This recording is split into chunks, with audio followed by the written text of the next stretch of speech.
How's it going out there tonight? Well, you stumped me now. Check out our website, mannimalresearch.com. Thanks to everybody.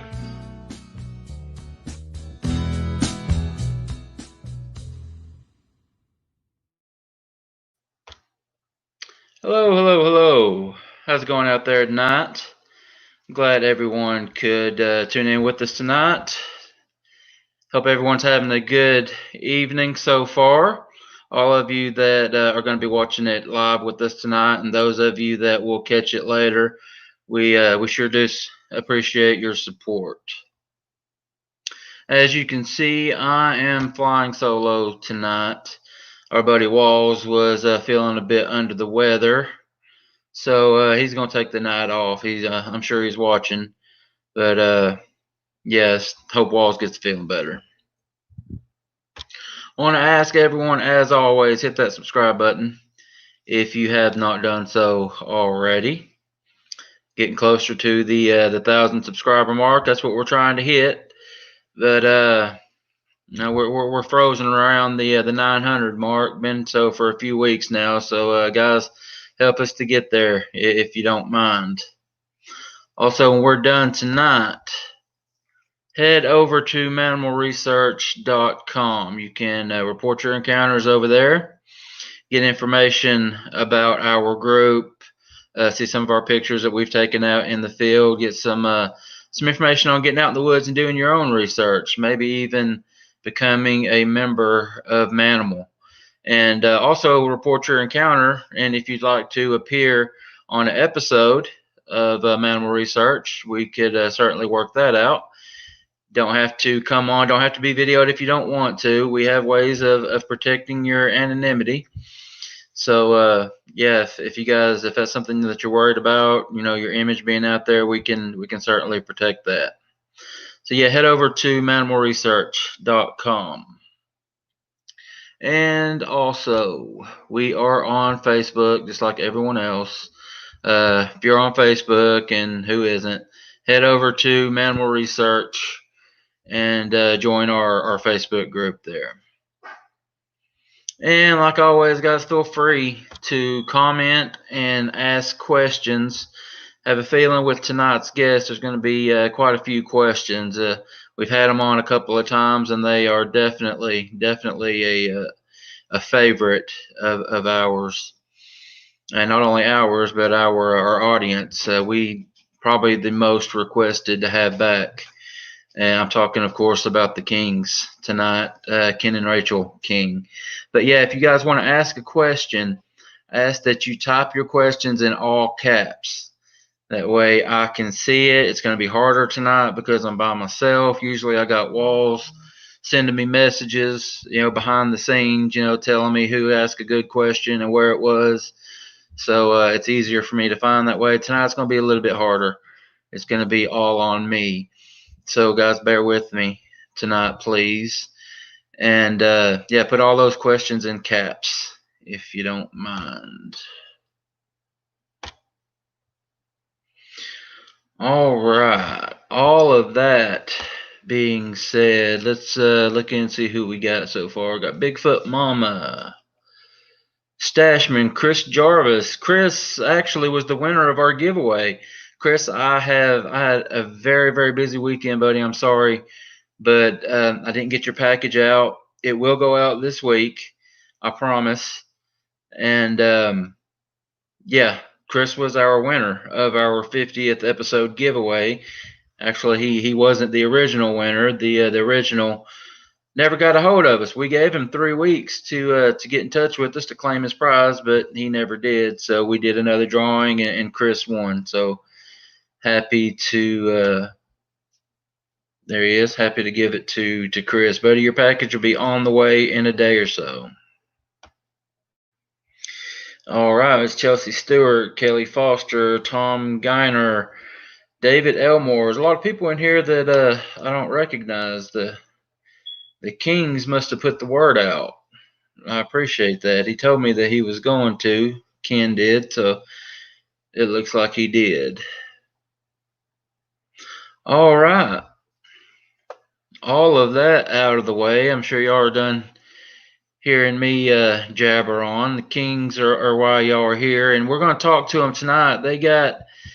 Ken captured some more footage of Junior, and I think it's really, really good. I was impressed with it, and we got it lined up to show with you tonight. Got some still images to show you, and we think we got it worked out to where we can show you the actual video.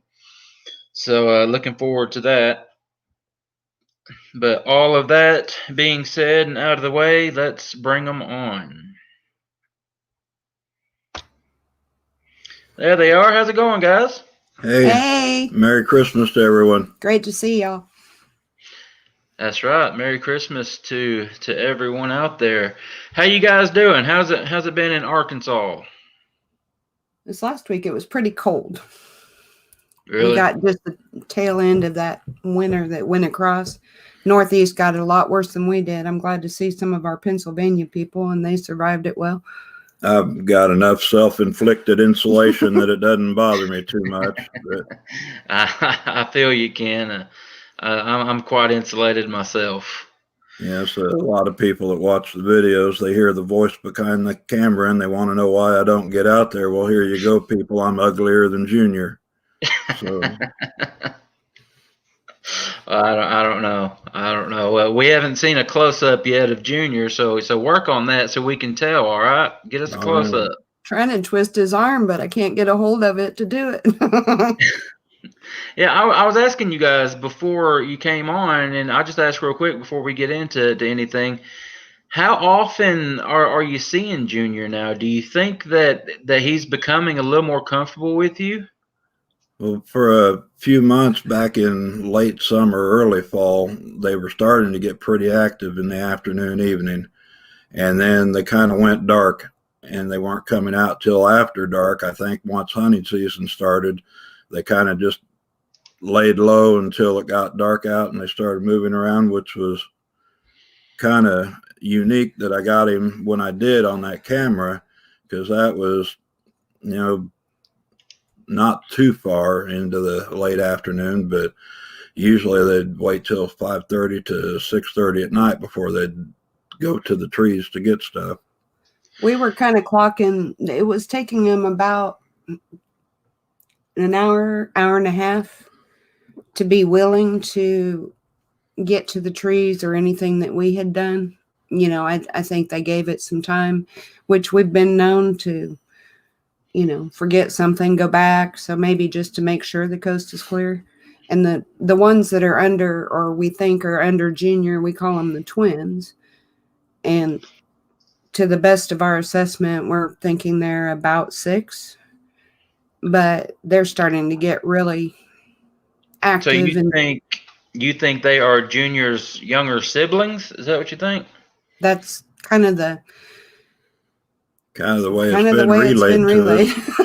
How old do you guys think Junior is? And what about his parents? Are they still around?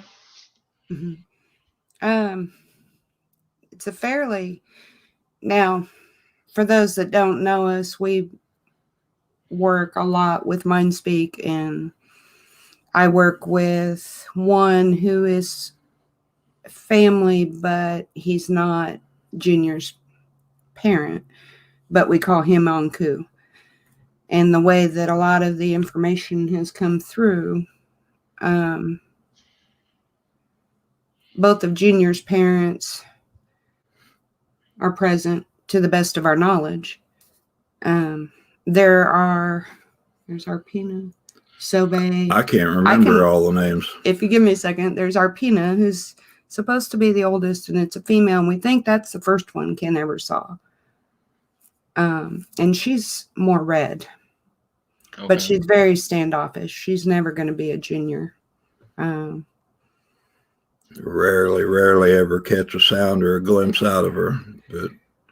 And then there's another one that's eccentric looking, and we had caught him, we think, on a short piece of video. On the intro video that I use, when the white arrow comes across the screen, that's the one that we call Sobe, and he's got a gray face and kind of a charcoal gray color to him. Wow. And then Junior's just charcoal black. I mean, he's dark. He's just solid dark. I've seen Mama once, and she's dark like that. She's really, really. If she's not black, she's as close as she's going to get. She's the darkest auburn that I've ever seen if she's not black. Okay, so we still haven't answered the question. He's about 12 to 13. Yeah. Okay, and how long have you guys been interacting with them? Like, how long have you known something's been going on your property? So you think Junior's about 12. How many of those 12 years have you known something was going on? Well, not that many, because we really haven't been here that long. We were in the Carolinas for several years before we came this direction. Yeah. So, I'm not sure if they were in that section of the woods or just passed through it at different times before that. But, our interaction where it is now has realistically only been over the last year. We were aware that something off was going on. Before that, we'd catch some sounds, we'd catch some weird things, drug around through the woods that were just out of place. And then it became apparent when we started really walking the woods and looking for what was causing it. And we found tracks and found, all the things that we show now. And at first, we were only aware of the one we call Mama, but her name is Maya, but we've lovingly called her Mama since the beginning, and Junior. But now in hindsight, with these that are younger than Junior, we're thinking some of the images and some of the sounds that we were hearing that we thought a year ago were Junior might have been the twins, the younger ones. But he stays pretty close to them, and I've seen. Now, there's quite a long section of forestry that runs off behind where ours ends, and they can literally go on for several miles back there. They're not always all the time right there where we show in the videos. There might be Junior or 2 or 3 that hang out in that primarily, but the rest of them will still come and go other places, and they just kind of frequent it off and on. Junior's the most outgoing, but the twins are following up right behind him. I think it would be cool if you could start getting them to participate too, wouldn't it? Yeah. All right. Well, we talked about the video. Let's we'll get to it. Let's show a couple of the stills first. There you can see the black thing in the middle, but Junior is off to the right. You see. That's him off to the right. Now, what is that black thing in the middle? Is that just is natural? That is the gifting tree. That is the one that we use in the back end, and it has got a natural cavity in it that's in the shape of a Sasquatch. And this last year, it has developed more into more of the shape. And we had one night video. Somebody thought it was a cutout because it looks. When I walked up to it, I couldn't see it in the dark. The camera shows everything differently. In the IR camera, when you first come up on it, it actually looks like one standing there. But that's the natural way that tree has grown. And it's the side shot of a Sasquatch, the tree is. But is that the actual tree that you guys gift on? Yeah. The second one. Mm-hmm. Okay, so how high does that natural... About 9. Put your cursor at the bottom of the dark spot, if you can. Can you see it? Right. Not really. Anyway, if you're on the ground, from the ground to the top of that is roughly 9.5 foot.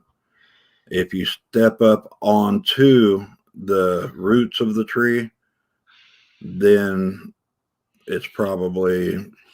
8.5. No, about 8 foot if you're up on the root system of the tree. Yeah, right there at the very bottom where you can see the bottommost point, there's the roots come up. and there's almost like a little shelf right And there. behind that tree, it slopes down into that little creek bottom. So he's Okay, so he's down the slope behind the tree and kind of crouched over. He's got like one shoulder leaning forward as he's walking up the slope. So that's he's what I kind was of, wondering. yeah, Because so if that he's was 9 foot high, then he looks like a little fella. But you're saying it kind of slopes down behind the Yeah. tree. He's probably Yeah. about 6.5. Yeah, he's about 6.5 7. foot tall. 7 on the outside. Okay. But yeah, he's on the slope behind the tree, coming up around it from the backside. There's another one, but it's further away. You can't tell much from it. So Yeah. what we'll do, we'll pull up the video, and I'm gonna start playing the video. And like I was talking to Kim before, once I start doing this, I'm not going to be able to see anything, but you guys should be able to see my cursor, and I'll put the cursor where Junior is going to appear, and I'm just going to let it run until he gets all the way over to the gifting tree, and then you see him get there and then walk back. So we'll just let it play out.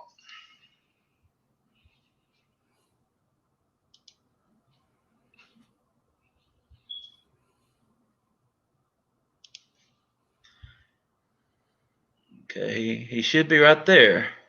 All right, so he's right there passing between those two openings, or between the opening of those two trees. Yeah. There you go. He goes in behind it, and now he's down in that creek bottom, and he's working his way through that creek bottom to come up behind the gifting tree. It takes a second. He's kind of on sneak mode. Yeah. There he is.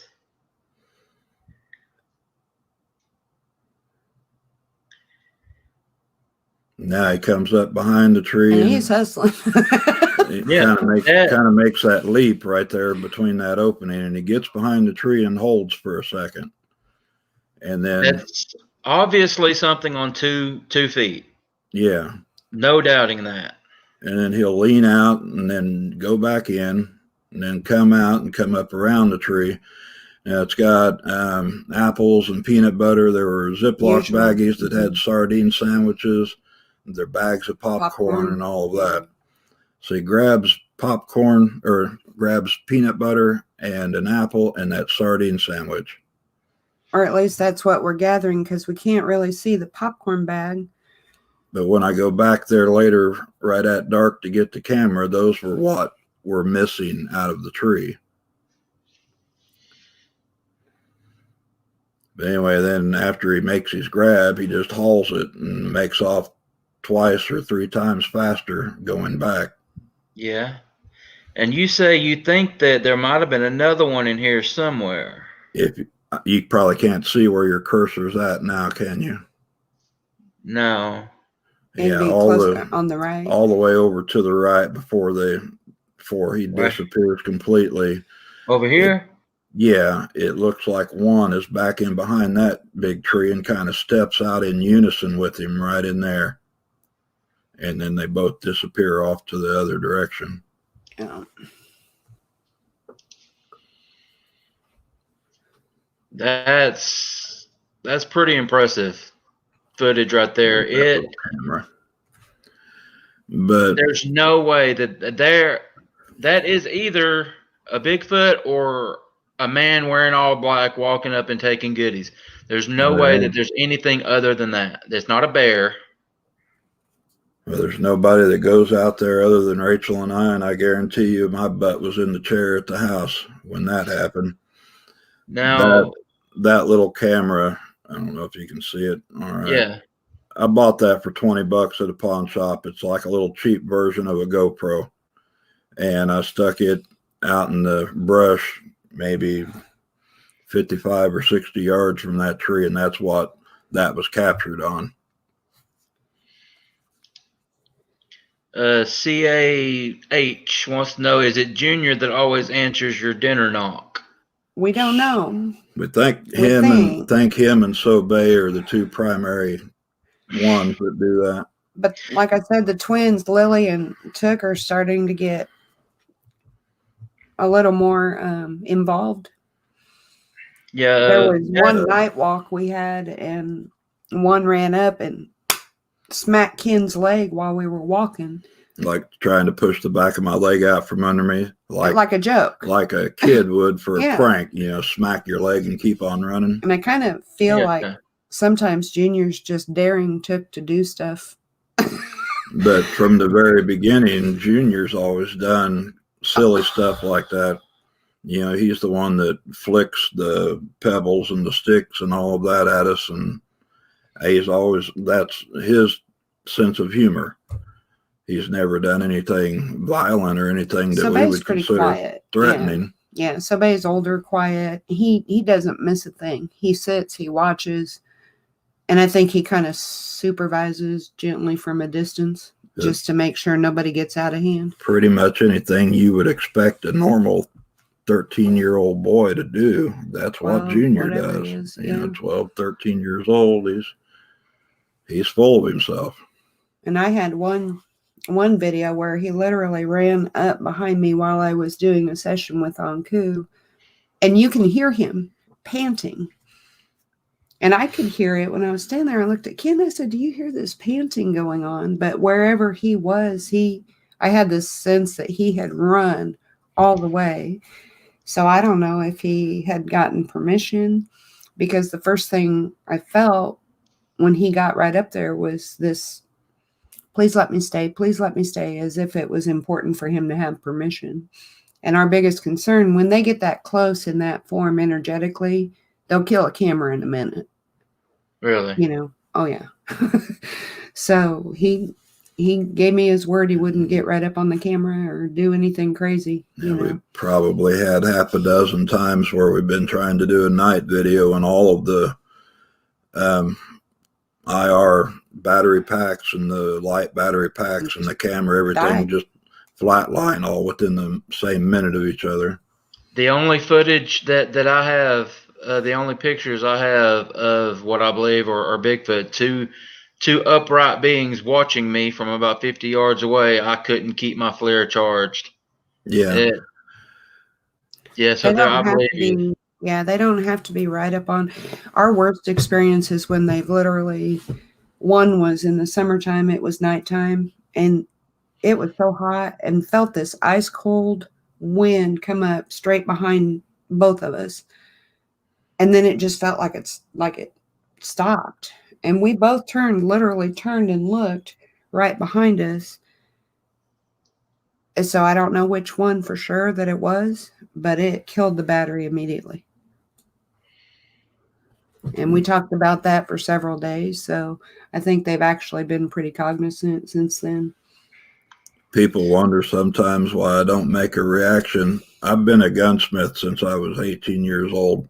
I've worked on firing ranges, gun stores. I've shot more rounds than probably a military division. My ears are shot. They're fried. If it's not right here on top of me, I don't hear something way out there. I can see the movement. I can feel what's going on through sensory. But as far as my hearing, I really need a hearing aid. So I depend on her a lot of times. So I was looking at Mr. Duffy was asking if they're talking to me in my mind. Yeah, I saw that. Let me pull that up. It's kind of a combination. Because I've wondered that too. I mean, I think that's a really good question. So most of our group understand I am a natural channel to begin with. So energy communication with paranormal things is not unusual for me. I'm going to keep that as short as I can. But with these guys, they're extremely communicative. And what it is what's the easiest way to explain how it hits us? Because it happens with Ken too. With me, it's a feeling. I can feel it. If you were to walk into a dark room and put a blindfold on and put earplugs in, and somebody else steps into the room, you can still sense, you can still feel that there's another presence there. It's energy, the energy of that Feeling person. The energy coming off of them. Well, magnify that by 20. And that's Sasquatch. And that's their Sasquatch's energy. You can definitely feel where that's a direction that's coming from. So I get that. A lot of times I get pictures, like I'll get an image of something. With her, it's more communicative and verbal.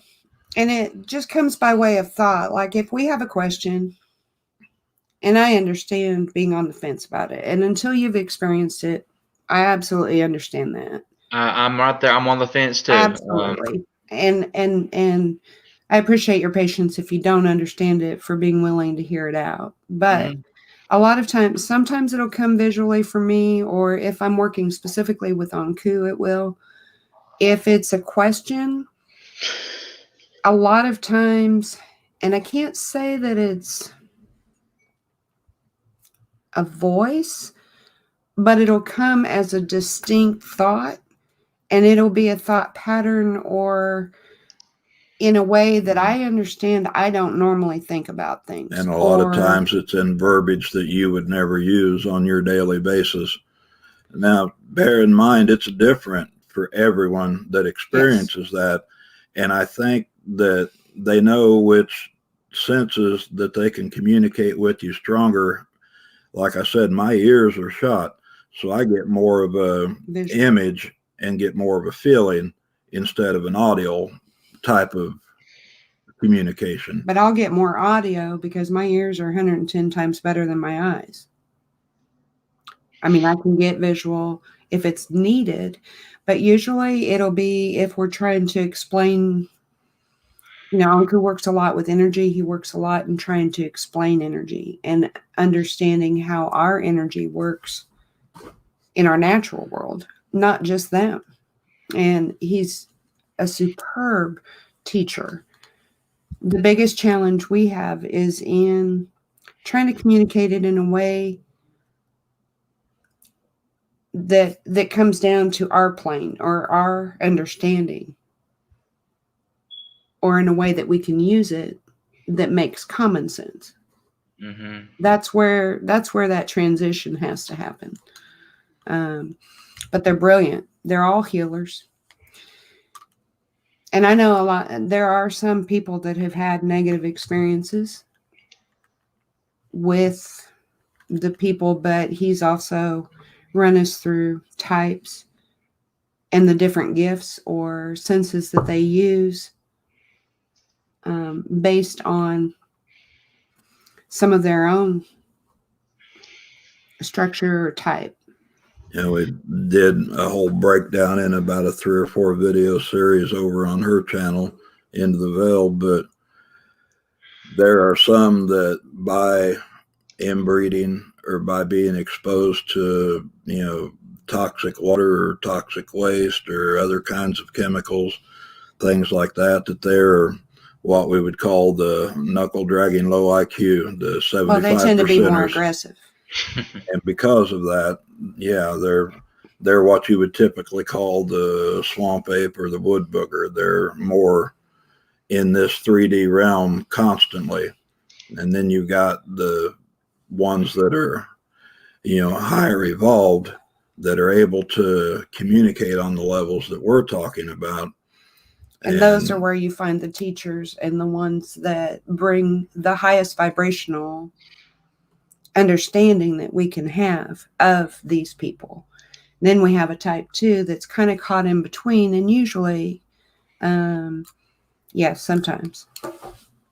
I get headaches, but it's just, I have to use a different part of, it doesn't last long, and it's a different part of my mind that I tap.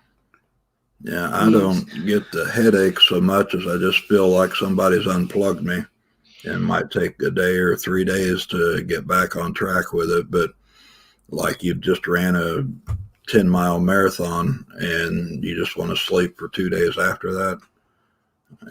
Everybody experiences them differently. The type 2s are also going to be the more remote. They're not necessarily violent, but they are going to avoid people more.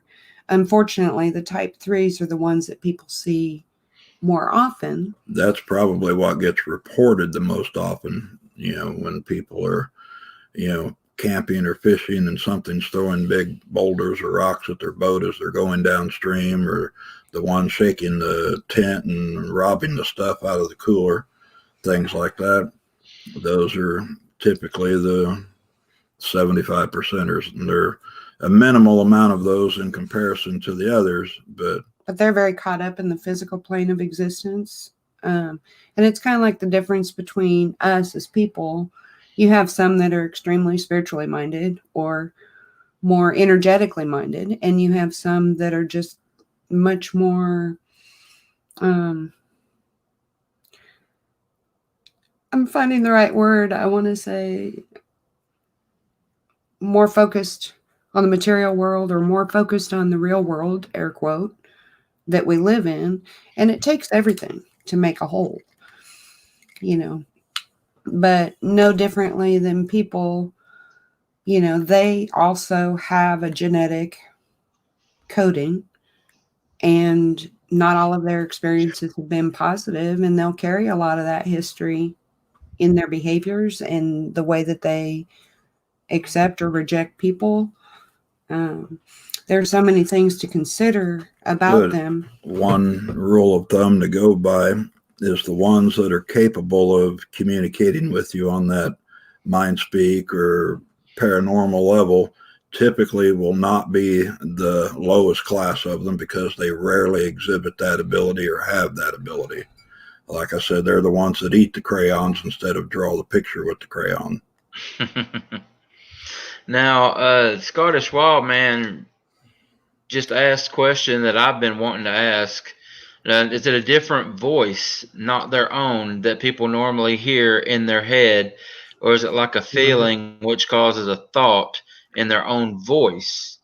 If you can understand that. I've thought that myself. I mean, is it your voice or is it someone else's?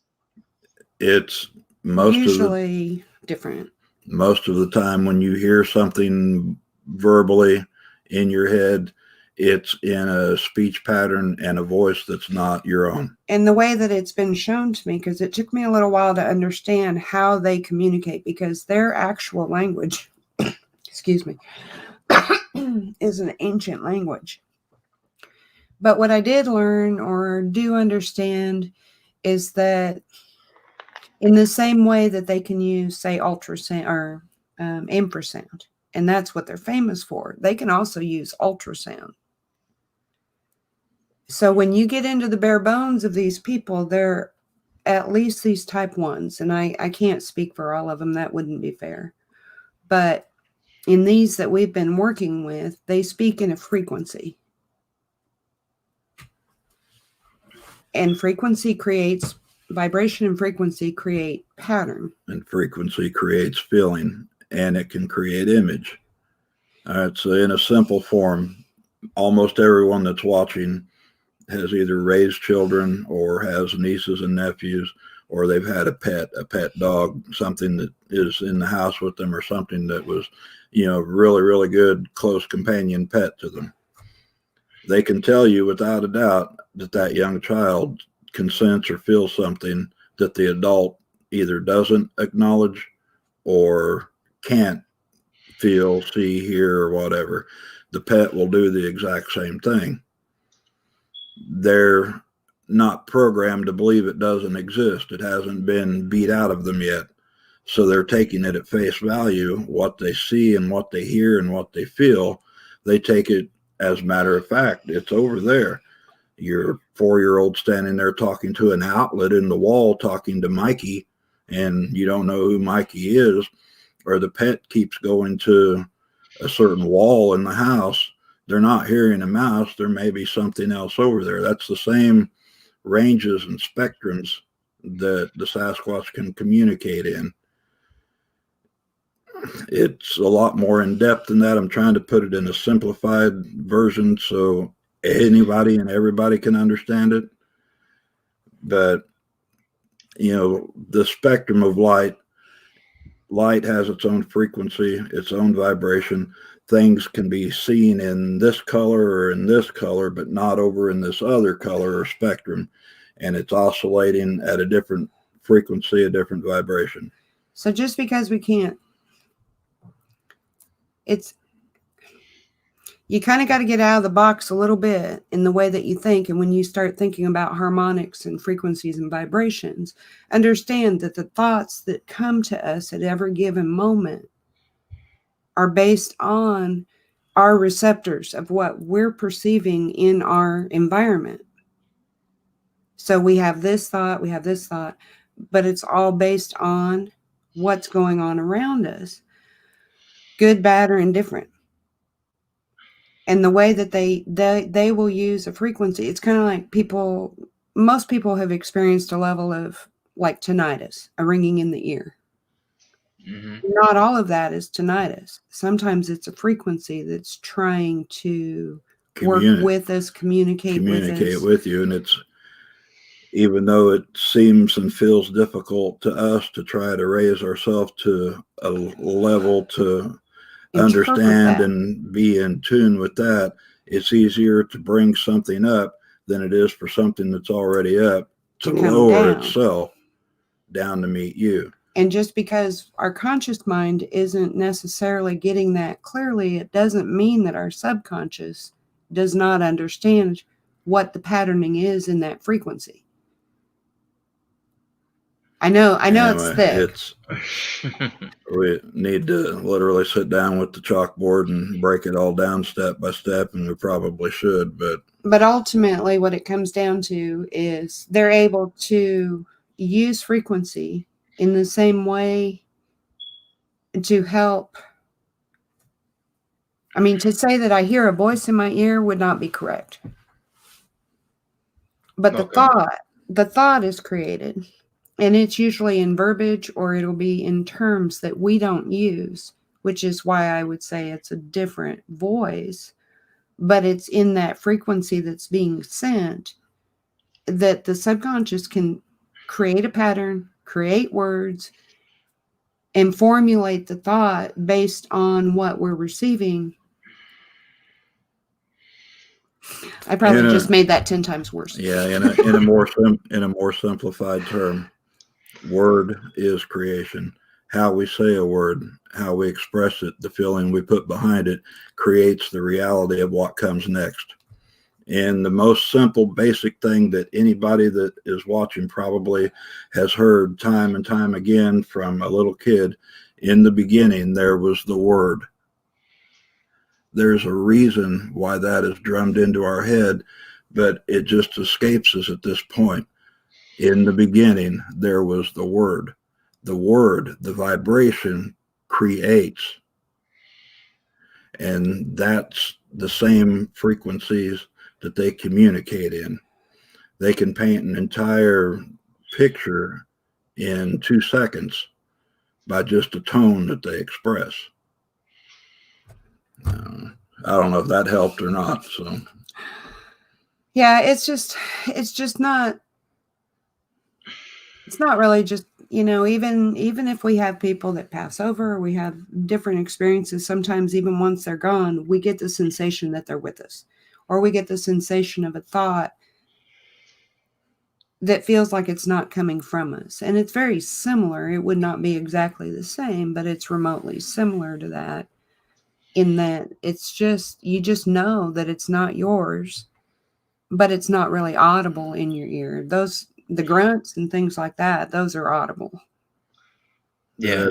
Everyone has these abstract feelings and thoughts that they experience sometimes daily or multiple times a day, and they understand it completely. They understand their own abstract, whatever it is. But to sit there and try to break it down and explain every mechanical detail of that abstract thought to somebody else is almost impossible, because the words we use don't convey the correct feeling behind it. I don't know. I'm probably just making things worse. So, but mostly, and not everybody's going to have that experience with them. It just happened to be our path with them, or something that these particular people sensed about us, or, I believe that they can read energetic fields of people, even, there's. And that brings up another topic of conversation. What you experience with them is exactly where you're at with yourself that you're capable of experiencing with them. No, I believe that. If your entire expectancy is that they're going to jump out of the brush and eat your face, the fear of that is what you're going to experience. Not the reality of that, but the fear of that. But that's in anything that we do. I mean, we draw based on thought and expectation. That's human nature. That's one of our great gifts. For us, we just happened into a family that was all about working with us, which it took time. You know, it took time, and it took feeling what was required, which started with just the basic respect word. You know, respecting their space, respecting them as individuals, even if we didn't know what that meant. And then it seemed like doors started naturally opening. But even though it's our ground, we didn't go bulling back in there and expect that just because we have, you know, you have a payment, you have a deed, whatever it is that you have on your property is great. Doesn't mean you own it. Doesn't mean you own it. I mean, really. You're just the one paying for it at the moment. We're paying for somebody else's house. Yeah. Now, I want to talk about vocalizations. Like, what kind of vocalizations are you guys getting on your property? You know, we've all heard the Sierra sounds, the samurai chatter, things like that. Have you guys ever heard anything like that on your property? Absolutely. Really? We get the whoops, we get the chatter, we get the grunts, we get what sounds like kind of like a singing type sound, not really singing, but kind of like a repetitive mumbling to themselves or something. Yeah.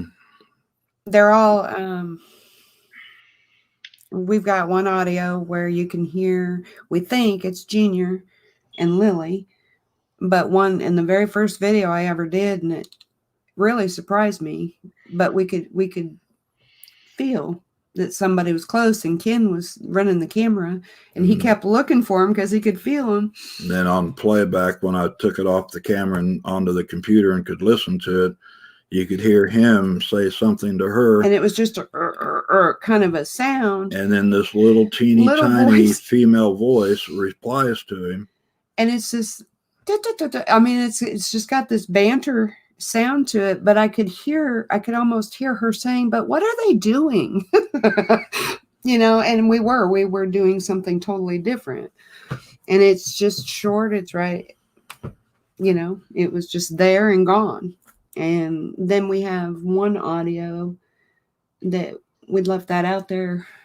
I'm trying to remember how long we left it out there, but they had come up to the gifting trees, and you can hear activity going on. We think at both gifting trees, and we're almost sure that they knew that recorder was there.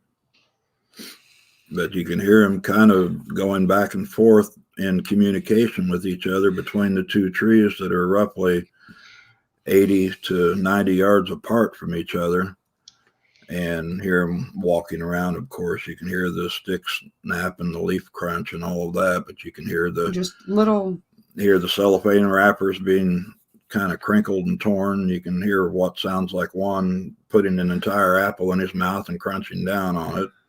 As everything. And for them, you know, they love games. And I think with Junior particularly, possibly the younger ones, but I think it's just become a game to him.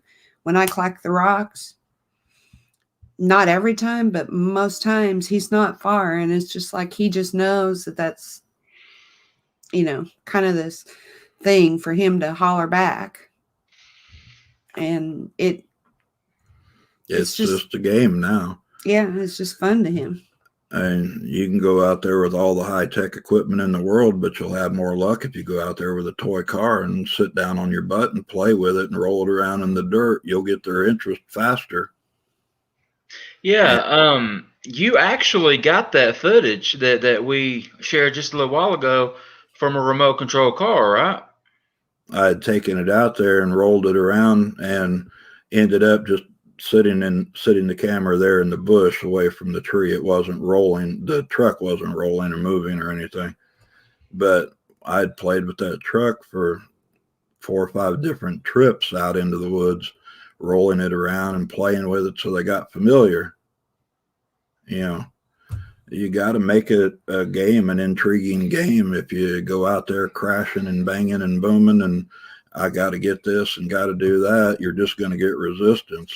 And the thing is there are still a lot of people that want to consider them animals, which technically even human beings are animals when you get down to the food chain of it. But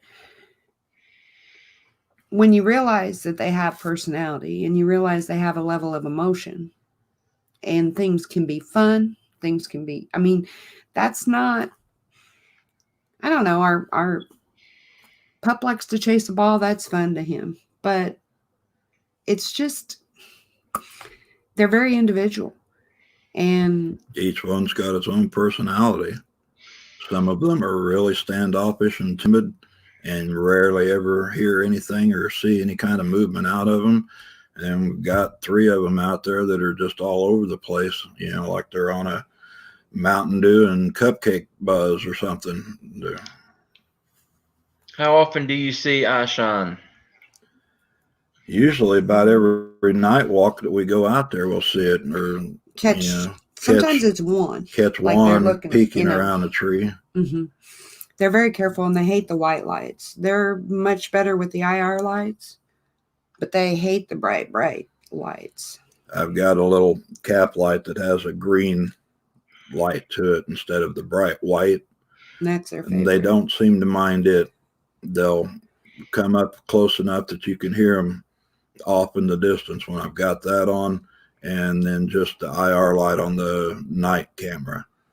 But if I take the bright floodlights and hook it up, you know, 75, 80 yards out is as far close as they're going to get. And I think it literally hurts their eyes. Not much different than holding a bright white light to our eye or near our eye. It literally, it feels to me that it hurts them. Do you guys think that they can sense infrared? Absolutely. Yeah.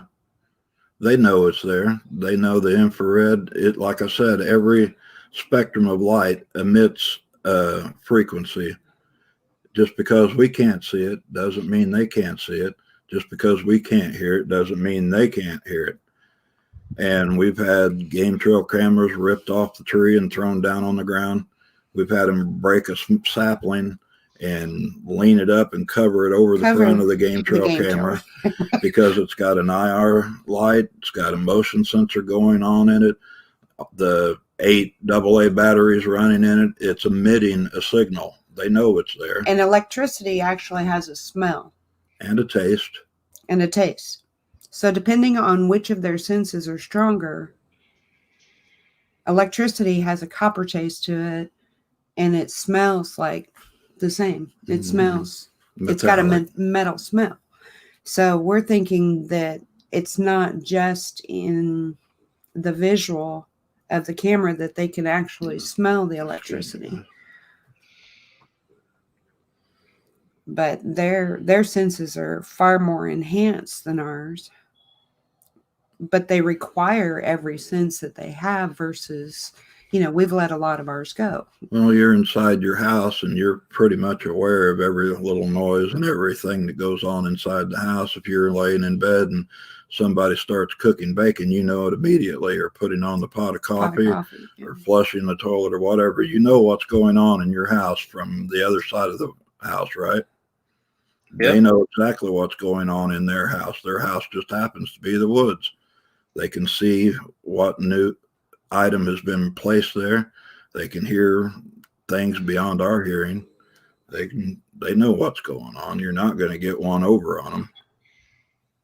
You just got to make it. Catch some of these just got to make it a game and try to get their fascination and their intrigue built up. Yeah, you kind of just answered this one.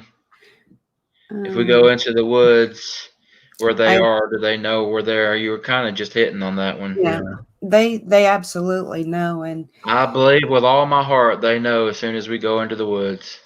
we sense that they know before, in the same way that we pick up on the mind speak and the thought patterns. We sense that they pick up on ours as well, in that it emits its own frequency. And we think that they know before we've even gotten into the woods that we're heading that way. Half the time, if I'm in the house putting the bucket together, they're probably already lined up behind the Waiting. brush waiting. But at the very least, you know, a lot of people say, well, you're not going to sneak up on them by crunching leaves and do it. You're not going to sneak up on these people anyway. Who are you playing? You're right. You got Now, Northern Michigan Bigfoot wants to know what the clicking sounds mean. They also communicate. If, you know, like for us, we've heard them and it's kind of a, like this sound. I'm not very good with it. Tongue click sometimes. Yeah. And we've only heard it a few times, but what I'm thinking, yes, Jeremy, thank you. What I'm thinking is that I've noticed that they use sound also according to age. Like certain sounds. In fact, like wood knocks, a lot of times are not beating a tree at all, but the big males, way Anku showed me, they can slap their chest. His chest and sound like you're hitting an oak tree. If they're big enough, and part of that is I want to say a dominance or when they get to certain ages, certain sizes, things like this, they have the ability to use different things. And I think it's also very signature to the others as to if there's a big male and he a lot of times what you mistake for a knock on a tree, they're hitting their chest, and that's usually an older adolescent or an adult. The younger ones will click, they'll make different sounds and stuff. And we notice the young ones like to do the rocks more. They'll use the rock clacking. And I don't know if it's a matter of dexterity, if it's what's convenient to, you know, we don't have a huge amount of rocks right there in our woods, which is why I think they really, really, a lot of times we'll find the rock stacks that we have been gifted. They use them as, you know, we use it, they use it. It's like a telephone booth or something because there's just not a lot of rock right here where we're at. About the only real pile of them I'm aware of is up at the backside of the pond, some riprap and some pit run that got thrown out there. And I think the tongue clicking is something they might do if they're sitting there. I'm trying to think. There was one time we had a camera sitting up on the hill, and when we got back, there was that clicking sound. And we're thinking that if they want to be less obvious than rock clacking, it's kind of like they're Morse code to each other. You know? It's where they can sit close to each other and have a light conversation without really being detected. It's kind of hard to explain, but you know, rocks would be too loud, or chest beating would be too loud. They're too close to need to whoop or do anything crazy. So it's just kind of like this, like you said, like a Morse code between them. The question that's on the screen now, when we went out there at night and the one kind of made that roar growl sound at us, we went back out and showed. Oh, that's from that night. In the daylight where we were standing on the trail, and I believe the area it was coming from was where the three limbs on that fallen tree had come together. 20 feet? No, it was probably 35 yards off of the trail. Oh, I'm thinking of that other spot. Yeah. Kind of down the slope there. Yeah. Because that's where the footprints and the butt prints and the leaves and everything But we were hearing her. She just kept steady coming toward us. Kept walking a steady pace with us about 25 to 35 yards out. And at one point, you could hear, I'm saying her, kind of make a run, and you hear 7 or 8 really, really fast steps, and then it slows back down again. And we were thinking that there's a young one with her. You know, if anybody's, we used to do some bear hunting, but the mama bears, and this is just something that came across my mind. I don't know. I haven't really inquired a lot about it, but mama bears will do a bluff charge if they have babies, and it will make the babies go up the trees Immediately. because the babies understand there's danger or a threat or something. Or a lot of times if she senses something in the area, they'll pop their jaws and make a pop sound. Yeah. And the cubs will shoot up a tree. So, you know, that's a similar act of nature. And if they're aware of it, maybe they use the same types of, you know, subtle communications. So they're not so overt when they know people are in the woods. You know, if I sound like an owl, or if I sound like the way this animal sounds, even though you can tell listening to it that it's a very, very poor imitation, maybe they think that they're just, you know, kind of flying under the radar. And this one that was up there, I really didn't feel like she was out. We did hear one grunt, but it wasn't quite what I would call a growl. And there is a distinct difference. Even Junior, if he's close by, he'll do this kind of a grunt sound, and it's kind of a hey, or that's the way it feels. It's like hey. Yeah, it's not menacing. It's just like 2 quick little short and. But with her, it was almost a combination between a growl and a grunt. It was like, I've never heard one do this sound before. And we just kind of had the sense that she had a young one with her, and she was really trying to figure out who we were, because this was not ground that we're on a lot. So I really felt like she was trying to figure us out. I seriously doubt hardly anybody has ever been out there at night doing, you know, what we were doing, running those types of lights and stuff. But she was pacing us right. I mean, right with us. And when we heard that sound, we couldn't really delineate whether it was grunt or growl. And I thought, nah, if it's a female and she's got a young one, I don't want to push her, because she doesn't know us from Adam and Eve. Guys, it looks like we've added a few more viewers over the last 20 minutes or so. So if y'all don't mind, I'd like to show your video again. Is that okay? Go for it. I already backed it up to the spot, so I'll pull it up and we'll play it. So here's the video again, guys, of Junior walking up to the gifting tree and taking them as his goodies. If you'll watch right over, and there he is, right there. Getting ready to step between the opening of the trees.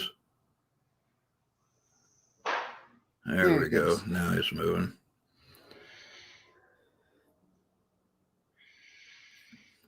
Are we on play or pause? There he goes. All right. He's going. He's Lincoln.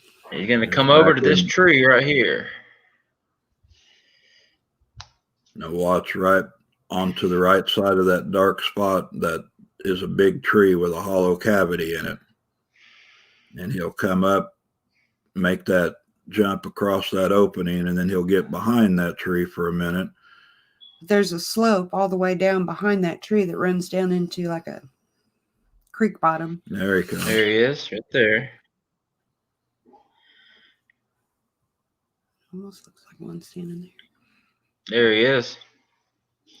He'll get up in behind that, and he'll hold for just a few seconds, kind of peek his head out, and then step out, reach up into that hollow cavity where we put sardine sandwiches and peanut butter and apples and popcorn, just all kinds of stuff. And he'll grab what he wants out of that and then take back off through the woods, doing the quick step. And we found things in different places. At first, we weren't sure if whoever got to the gifting tree was sharing or not. but we've found things in different places, like they have favorite sitting spots. And there might be a peanut butter cup over here. Somebody's taking off with the popcorn bags lately. I have not found a single one. And we do have. And now he's leaving. And now he's taking off to the right, and he'll disappear way off in that brush to the far right. This is Skunk Island here, right? No, Skunk Island's directly behind the cavity of that tree. So right behind that tree that's got the dark cavity in it is a creek, a ravine. So he had followed that creek bottom up into behind that tree, grabbed what he wanted, and then went back out the same way. But once you cross that creek, there's a little place we call Skunk Island, and then it drops down into another ravine and then goes up the slope of the hill again. And we've found all kinds of, remnants of the peanut butter and sardine cans and all of that taken all over the place. One of them's got a stash where they just keep piling it up back there. We've got my buddy Pat Turner here is asking how tall is Junior. He's one of them that joined us later. You guys said Junior is between 6.5 and 7 foot tall, right? Right. Yeah. Yeah, he's probably closer to the 7 foot mark, probably about 6'8". We had one image come up on that same one where Junior came up running and panting behind me on that one video, and it's quick, but you can literally see one. He's probably 12 or 14, I don't know, tall. And in the sunlight, with their hair, a lot of, it's kind of a given that their hair is very reflective to whatever they're near. There's not a hair shaft like our hair. And it's almost like a chameleon effect of whatever they're standing against. If they're against something dark, very mirror-like. It'll reflect the dark. If they're standing against something green, it'll reflect more of that green sheen to it.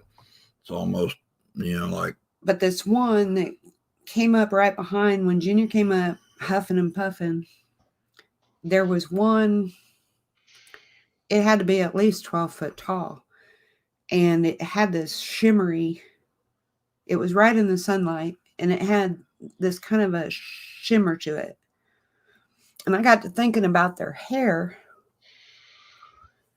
If it's got that reflective quality, then I have to wonder if they're in direct sunlight, if that creates some of this, what we consider this cloaking or invisibility, or that shimmering effect, maybe.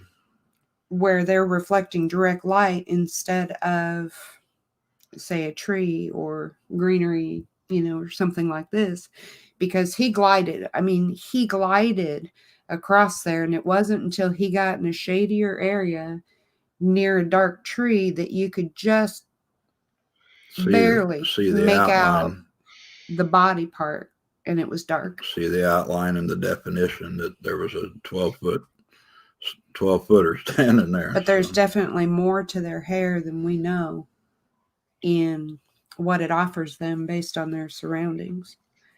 Now, most of our viewers know about the hair that I found, that me and my partner Daryl Owen found about a month ago. Ken was one of the first people that I actually sent the pictures to of the hair that I found, and it does have kind of a disappearing quality kind of to it. It's really, really interesting, and the smell will just knock you down. You probably don't have one of those little electronic microscopes, like one that plugs into the computer so you can see it on the computer screen. No. I've got one, but you can lay the hair follicles on it, and if it's normal animal or like human hair, you'll see the shaft, and you'll see it almost has like a cell-like structure, like capillaries stacked, and then the outer protective covering of the hair. And on their hair, you don't see that inner structure. There's no core. Yeah. It's like an invisible core into it. And if you shine ultraviolet light on it, it'll completely disappear. like a little UV black light, when you. So if I was to send you guys a couple of strands, you could look at it and maybe get an idea of what I got? Yeah. Could look at it. Yeah, I might do that. There's definitely a lot more to their hair than we've focused on collectively. And I think it's created some of the debates between people, and what we have to do. Oh, There's yes. mine. The hairs that we found were similar to this. Like there would be white. I don't know. Multicolored in it. Yeah, there's multicolor in here. Mhm. And if you look, you can see the hair above my head there. It was attached to a limb that was 7.5 feet off the ground. Yeah. But I think what we need to do is start putting all these eggs maybe in a better basket collectively, instead of competing to say this one's right, this one's wrong. Start thinking about how both can apply. Maybe we're just all right and we're all wrong. I don't know. But we're all right for the situations that we're reviewing it from. And I do believe that different areas produce a different type of person, their personalities. Some of what this type might use in, say, the deep south could be totally different than what these up north, the resources that they have available and some of what they've learned to do to get along in their environments is going to be totally different. Yeah, you wouldn't expect one that's in 99-degree weather with 90% humidity to act the same way as one in, Minnesota or Michigan or Ontario or somewhere like that, because they're going to have an entirely different environment that they're coping with and different reaction to things. Yeah, guys, we've gone over an hour already, but I could have you back 100 more times. As many times as y'all come back, I would have you, because we just get so much information from you guys. I appreciate y'all coming back tonight. I really do.